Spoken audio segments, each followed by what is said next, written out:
Here's a quick question most business owners online actually avoid.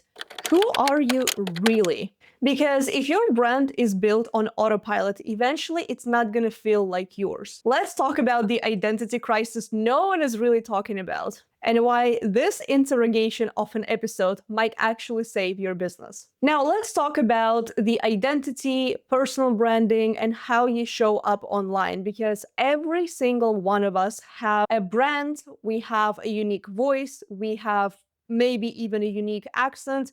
You can still very much hear my accent. My first language is Russian, as I had shared before. So I don't hear my accent as much anymore, even though I know it's still there, but it used to be a lot worse. So the beauty of such a thing, whether you have an accent or not, is people can really see and even hear your voice through the content that you write. And I've literally had people tell me over the years, they're like, Jelena, I read that post and it's so crazy, but I read it in your own accent.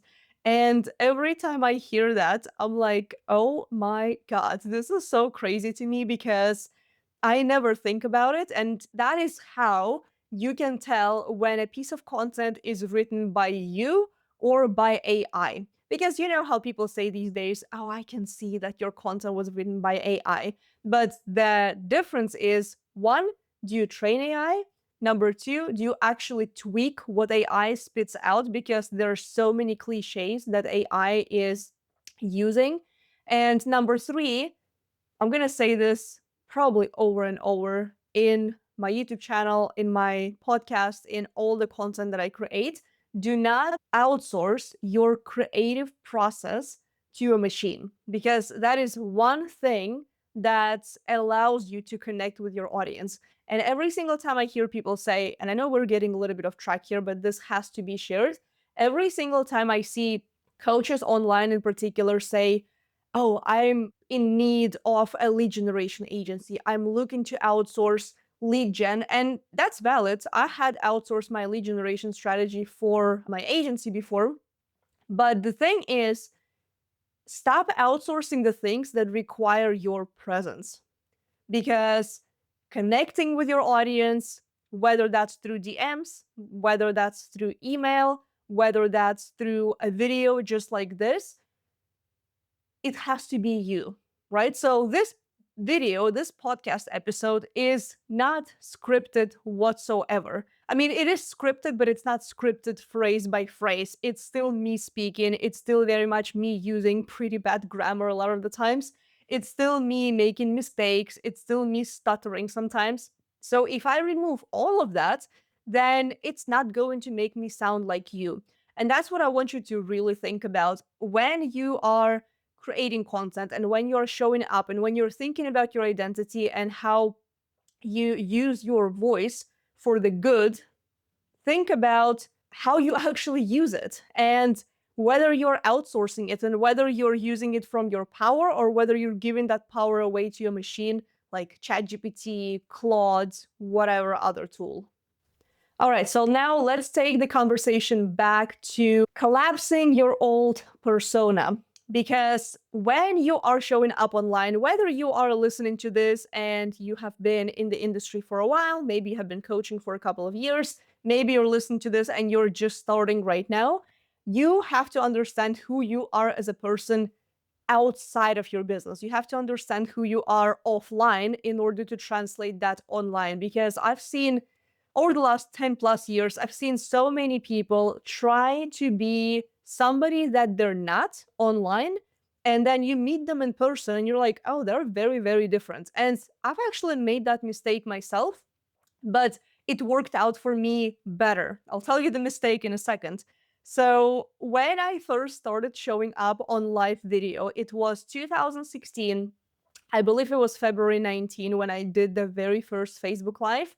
I did Periscope before that, so I was getting a little bit of experience with video. And I don't remember who I heard this piece of advice from, but I just remember that me being an introvert at the time, now I would not really call myself an introvert. Most people don't believe them when I say I'm an introvert. Even in person, I'm more of an extrovert. I do like my own space, but I'm very outgoing recently. At least the industry kind of forced me to become this way. But I was very, very introvert, very shy even. So if you ever see any of my old YouTube videos, God bless you because they're very bad, you're going to see a major, major difference. And of course, 10 years of content creation, 10 years of business, they do kind of change you for the better, 9 times out of 10. And the mistake I made, which worked out in my favor, I have always showed up with at least 1 to 3 levels higher of energy on video. So if I used to be in person very timid, quiet, shy, I wouldn't always speak my mind. On video, I would literally show up pumped up and excited, even though right now, when I look back on those videos, they don't look like I was pumped up and excited.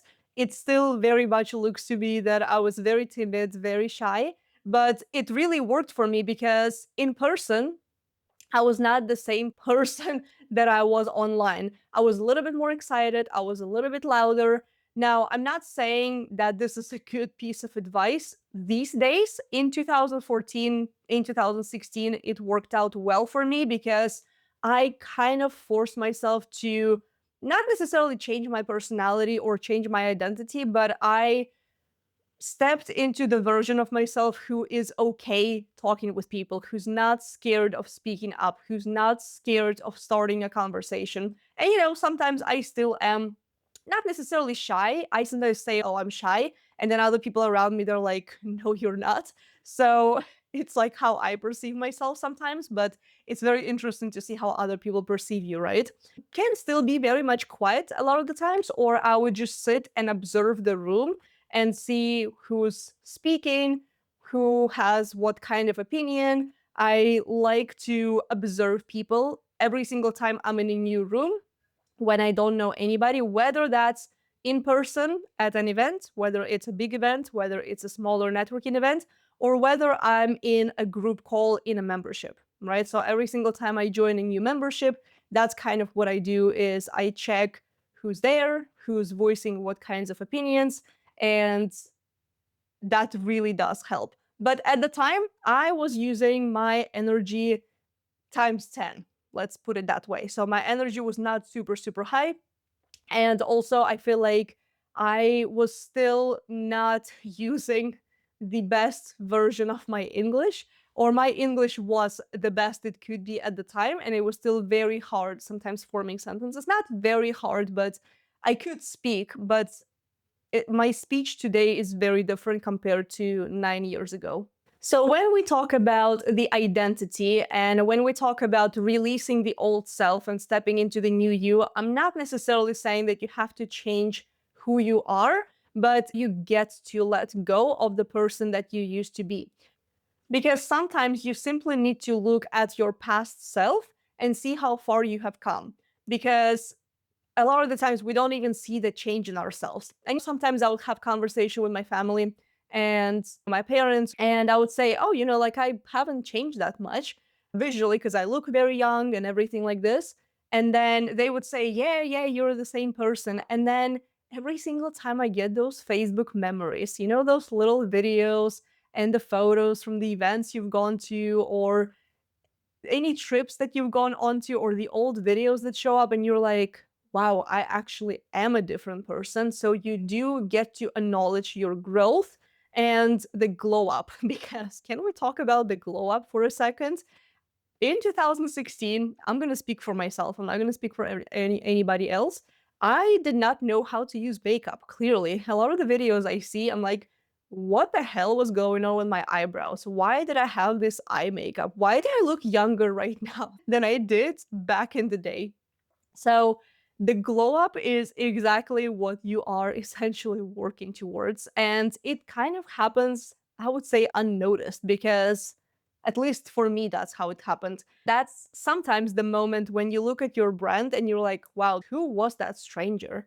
Who was that person? So, and that's the identity you a lot of the times get to let go. Because when I think back to myself in 2016, even 2017 and 2018, when I was speaking at major events, when I was coaching dozens of clients and everything like this at a very young age as well, I think back And I'm like, wow, I did so well, but I was still not in the best power, not in the best presence that I would have expected myself of, I guess. But at the time, I was the best self I could possibly present to the world. And then when you think back to how you used to show up, whether online or offline at events, a lot of the times you're like, I used to ask too much for permission. I used to be afraid to raise my hand, even in high school. I'm going to speak for myself again. I used to be afraid to raise my hand and then say the wrong answer because I'm a Capricorn and I'm always right. And we always have the correct answer. I never want to be wrong. I actually even have a notebook that says something along the lines, I'm always right. It's a tiny little notebook, but it packs a punch. The old self is who you get to let go because the old version of yourself, the version of yourself from 10, 5 years ago, maybe even a year ago, is you're not the same person. And it's not just about personal development. It's not just about reading self help books or anything like this. It's more about how you present yourself online. Are you showing up with your power? Do you know where your power is? Do you know how to walk into an event confidently and owning the room? Because the very first event where I've gone to, it's been 2015 in London. And I was so shy and so timid. I was 20 years old. I mean, of course, when you're super young, you're not very confident. I mean, and also with the English that I had, I don't even know how I went to that event, to be honest with you, because it was very intimidating. Now, I've pretty much gone from being intimidated by others to being intimidating to other people because some people do get threatened. And I've actually had this experience this year when my friend pointed it out to me that there are some people in the room that you're in who are threatened by your presence because of how you show up. And I'm like, wow. So, because a lot of the times you don't even notice those things unless you pay very, very close attention. And so that's very interesting thing to notice. So, pay very close attention to the rooms that you're in, how you show up, and how people perceive you. Now, let's shift the conversation a little bit towards visibility. It's one of my absolute favorite subjects when it comes to business, when it comes to marketing, when it comes to just showing up in general is how are you showing up online? Where are you visible? How are you visible? What's your visibility strategy? I know we can dive into marketing tactics and strategies, but I don't want to bore you with that right now. But think about it, visibility without identity is just going to lead to exhaustion. And that's the reason why a lot of people are actually burnt out because they're not showing up with the identity that they hold, if that makes sense.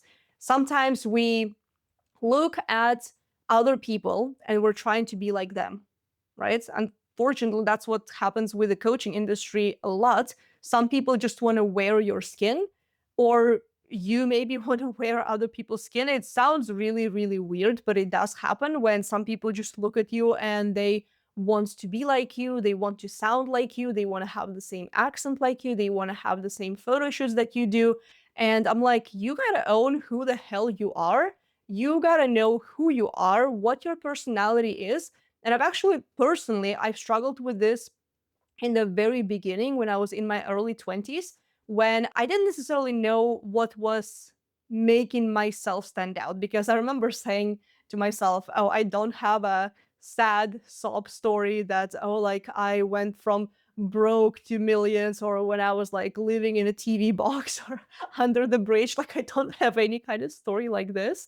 And I remember hearing a lot of people in the network marketing industry, especially, they had those rags to riches stories. And I'm like, I can't relate because I never had anything like this. And I was like, I don't know what's unique about me. I don't know what's unique about my story, until I was like, oh, okay, wait, I didn't go to college like a lot of people. Until you start sharing your story with other people, you may not even realize what's unique about you. Because one thing that was really getting conversations started was when I said, oh, I never went to college. I just went straight to digital marketing. literally the 2nd of September 2014, that's when I joined a marketing system for network marketers where I started learning marketing. So it was literally 3 months after I graduated from high school. That was getting a lot of conversations started because people were like, oh, wow, you had very supportive parents and even like grandparents at the time who let you do whatever you wanted. And I'm like, well, I was actually the one who wanted to go to college. I had a perfect diploma. I could have gone into the best school ever. But yeah, the journey did not go into that direction at all. So every single one of us has something unique about our own story, whether it's not going to college, not doing any jobs, not pursuing the high school diploma, whatever the case may be. Like some people are just high school dropouts. You gotta find those unique bits about yourself. What is it about you that's different? And what's different about you that's memorable? What's a part of your story? So for me, obviously over the years, I figured, oh, it's my no college story. And there's like a whole bunch of other things I don't want to get into. Like you've probably heard multiple things throughout this episode already.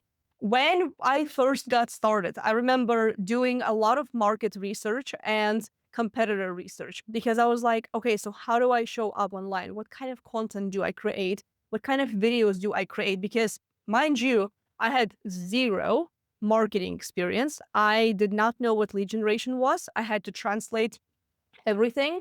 Again, your nationality actually is also a unique thing because me having an accent definitely made me stand out in the industry.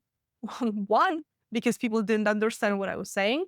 And two, because it had that unique sound and I was trying to mingle with Americans. So, of course, they were like, oh, who is this girl with this thick Russian accent? When I was doing all these market research and competitor research, and seeing what kind of content other people were posting online, and especially Americans. And I never copied anybody because I just knew that that was unethical and plagiarism is nothing to be celebrated for. But of course, sometimes you take a concept and you put it in your own spin and put it in your own words. And that's kind of what a lot of people do with ChatGPT these days. They just run everything through ChatGPT and they think that makes them unique. In fact, what makes you unique is when you do things yourself, imperfectly, with mistakes, messing it up. And that's what gets noticed because I didn't have perfect live videos. I didn't have perfect blog posts. In fact, I'll share a story quickly that I never shared before is when I went to a job interview in person in Latvia. And the job involved something around writing articles and doing some SEO optimization for them. But it had to be done in English and I believe Latvian, which my Latvian is not really the best. I know it's on a conversational level, but I don't really practice it as much. Obviously, I talk English every single day. So that's pretty much my main language these days, besides Russian, talking with family and some friends and whatnot. But I remember getting to that job interview, and at the time I already had a blog of my own that I started in 2015. So I've put out a lot of articles back in the days. And it was actually my computer science teacher from high school who was interviewing me. And he judged me so bad that my grammar sucked, that my English was not good, and that it was just not what they were looking for, and all these crazy things that he said to me. And I didn't cry or anything because I didn't really care. I was like, it's not like I really needed that job anyway. Even though I was just getting started in the business, it was 2015. I want to say like springtime in 2015. So I was still a baby in the business, obviously. Like I was still not really like making a whole lot or anything like this. But I just remember being a little bit hurt. It definitely hurt my ego a bit because I was like, what do you mean my grammar is not good? I passed the English test with 100% in grammar, which is truth, by the way. But I was like, you know what? I'll just work on my own business, my own marketing, build my brand because no one's going to judge my grammar there. I mean, there's always grammar police, right? But today, actually, you not having perfect grammar when you build a business, it actually makes you slightly better than other people because they'll know that you haven't used AI for your content, because it does seem authentic if you have typos and if you have grammar, which is kind of funny. So now let's watch everybody add grammar mistakes and typos to their content. And that's going to be hilarious. But anyway, despite me having that bad job interview, it actually led to me becoming one of the top bloggers in network marketing industry at the time. I think I was number 8, if I can remember correctly, amongst some of the biggest names in the industry. So that's brought huge visibility to me. And again, that visibility got to me simply because I knew who I was at the time. Even though I was only 20 years old, I still had my own voice. And that's what I encourage you to also focus on. And sometimes I would even challenge you not to use ChatGPT, but instead pay attention to the conversation that you're having with people online. Pay attention to how you speak. Pay attention to how you show up online. Pay attention to how you show up to in-person events, because I was literally looking at my pictures from a year ago, which I consider myself a pretty confident person over the last couple of, I would say, 4 or 5 years in particular. But last year, I saw the pictures of myself at the event and I was like, why do I look like a bimbo? And obviously I didn't, but and then I looked at the pictures from this year and I was like, wow, I'm a whole different person. And just to put the picture in perspective, I was wearing jeans last year and just being comfortable at the event. And this year, I decided to show up in dresses and skirts and make myself stand out a little bit more because hashtag fashionista, right? So when you are showing up online, stop trying to copy other people and instead dig deeper into who you are. What do you enjoy? How do you enjoy showing up? What do you enjoy outside of the business? If we put the business completely out, who you are as a person offline, right? How have you been with your friends? What kind of opinions have you been sharing? Are you opinionated? Are you outspoken? Are you pretty bold in real life? And then you have to translate that identity online. And here's another thing that also happens to a lot of people in the business, and something that happened to me personally in 2020, I would say, around the time when, you know what happened in 2020. I don't have to tell you what was going on, but a lot of people I noticed became softies. And here's what I mean by that. I have always showed really bold opinions online. I've always been known to piss people off a little bit or a lot through the content and through some no BS opinions, as I like to call them. And in 2020, I became a little bit soft myself, and then I stopped sharing what I loved to share in general because I was just like, everybody just gets so easily offended these days. I don't even know how to speak to people anymore. So in 2020 through, I would say 2022, I felt quite disconnected from some people. And a lot of the times I didn't even know what to share that wouldn't piss people off. And let me tell you one thing, when you are a leader, you're always going to piss somebody off, and that's fine. And I don't know how I even made myself forget that, because I used to piss people off 24/7. And some people love me for it, other people hated me for it. I've had some haters over the years. I wouldn't say I had a lot of haters over the years, but that's always inevitable. That's why people hate politicians. That's why people hate high level individuals, even athletes. Once you get to a visibility point where you have so much of it, people can't help but hate you. And not everybody, obviously, because the ratio is not always, I mean, depends what kind of politician or leader you are, I guess, then the ratio may be very different. But in the digital marketing space, I would say for every hater that you get, you're probably going to get about like 500 people that love you. So that one hater is actually irrelevant. But again, it's all about, in my opinion, reclaiming your voice and reclaiming who you are and who you're used to being. Because again, I'm going to give you this one quote from Dan Kennedy. I read this book. It's called No BS Marketing, I believe. And he said this one thing that stood out with me ever since I read it in 2015. He said, if you haven't pissed off anybody by 12 p.m., you're not doing enough marketing. And I was like, wow, I have to turn it up a notch, right? So I have to add a little bit more fire. And so that's when you know you are showing up unapologetically as yourself. I know it sounds super cliche, but it is true.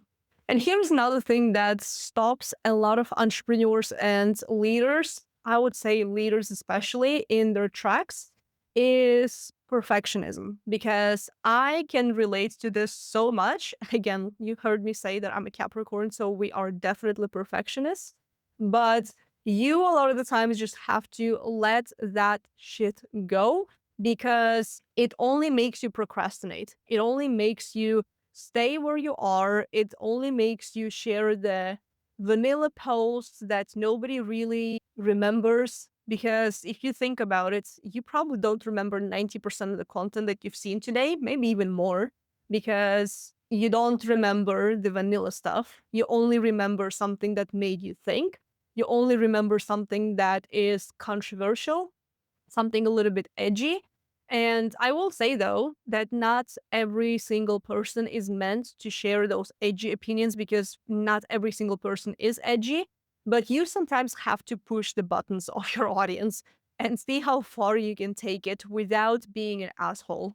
The other thing that also stops leaders from showing up properly is feeling the resistance to appear differently, and the fear of, oh, I don't know if everybody's going to hate me. I don't know if I'm going to piss off my entire audience. Well, stop worrying about that. And I would say just test it out. So if you have a controversial opinion, share it. And recently, when I was on a call, we had a conversation about the coaching industry. And I said something about the boundaries that really pisses me off, I would say constantly. But if you are in the coaching industry, I'm sure you've heard this. When there are certain coaches that put way too many boundaries in place, to the point of you don't even know if you're going to get any value working from them, or whether they're actually going to help you with your business or whatever it is that you're trying to get the support in. And I brought it up, and I know I triggered somebody, but not in a negative way, because we're friends, so it wasn't taken personally or anything like this. But I shared the opinion of boundaries to the max, to where the coaches would say, you can't reach me on Monday, Friday. I'm not talking about Saturday and Sunday, because obviously that's days off for all of us, unless you like working on those days. And then they say, oh, you can only message me from 2 to 3 p.m. on Tuesday and Thursday. And then on Friday, it can be only at 5:05 until 5:27. I'm like, it makes me just not want to work with that kind of person. So this topic of boundaries is a whole another conversation, and we can probably have a whole another episode about it. But that was, I would say, slightly controversial opinion. I would probably trigger a lot of coaches who do live by those boundaries, but we're not going to talk about this anymore right now, but you get the point. So you have to press the buttons of your audience to see how far it's going to take. And that also is going to filter people out, because your content and your controversial opinions are going to filter your audience to the point where you'll only attract the right people who share the same core values as you. Now, let's shift the conversation back to you, and let me ask you a couple of questions. If you weren't worried about the perception, how would you show up? Think about it. If you weren't worried about what your classmates think of you, what your teachers think of you, and I'm really calling myself out, because all of those people do follow me on social media. And sometimes I hope they're not going to listen to this podcast, but maybe some of them. So think to yourself, how would I show up if I didn't care about what anybody else thinks? And that's one of the questions that I had to answer for myself when I was starting in the business and when I wanted to be in a position of a leader. I really had to let go of all the self-doubt, of all the limiting beliefs and all the crap that I had in my brain. Because if you're too worried about what your coworker thinks of you, you're never going to show up the most bold self ever. And I actually have this tattoo on my hand as a reminder. It's in Latin, Audentis fortuna iovat. It means fortune favors the bold. And I literally got it on my wrist because I wanted that reminder to always be bolder than I ever was. I got this tattoo in 2019, so it's been a couple of years. But that year in particular, I was like, I need this reminder all the time with me. So every single time I'm a little bit timid, not making the powerful decision that I get to make, I look at the tattoo and I'm like, okay, I got this. All right. So think about that question. If you weren't worried about what others think of you or perception, how would you show up differently? Another thing that I want you to think about is what parts of your story and what parts of you are unique that you get to embrace more. For example, I'll share some silly examples here. Like, I love Vampire Diaries. Okay, I absolutely love that show. It's still one of my favorites out of everything I've watched all over my lifetime. And I do still talk about it. And it always amazes me how many conversations I can have with a lot of women and even men about that series. Keep in mind, that series is so old right now. So the young kids don't even know. The young kids don't even know because they're never going to experience waiting for an episode every single week religiously, having sweaty palms, thinking if Damon is gonna die or Bonnie is gonna die for a millionth time. So it was such a good time. That's one thing that I still talk about. I remember when I was kind of just getting started in the business and I wasn't sharing a lot of things about myself, what I like, what I don't like, kind of my outside of the business interests. And I would never talk about it because a lot of people just weren't interested. And these days, I literally have two of my best friends who we can talk about anything regarding Vampire Diaries because they are also diehard fans, or Harry Potter, right? So what is something that you can bring to your online persona from your offline interest? Because that's what people want to see. When they see you online, especially if you're building a personal brand and you have coaching services, or maybe you're a service provider, we want to see what else you like. I want to see what kind of smart book you're reading, right? I don't just want to know what kind of services you give. I want to see if we're actually going to relate on a personal level. And that's one of the most important things about your identity that you portray online. So you've got to normalize those kinds of identity shifts as a part of your business because you're always going to evolve and change as a leader, as a person. There's always going to be something that changes you, but not changes you on a deep level because you're still going to be yourself. You're still going to have your personality. You're still going to be your amazing self, but you're always going to level up your presence in particular and how you show up, whether it is online, whether it is at events. So one thing that I'm going to leave you with is you get to normalize the identity shifts that are going to happen as a part of your growth. Because I want you to look at the last 1 year, 5 years, or 10 years and see how much you have changed in a positive way.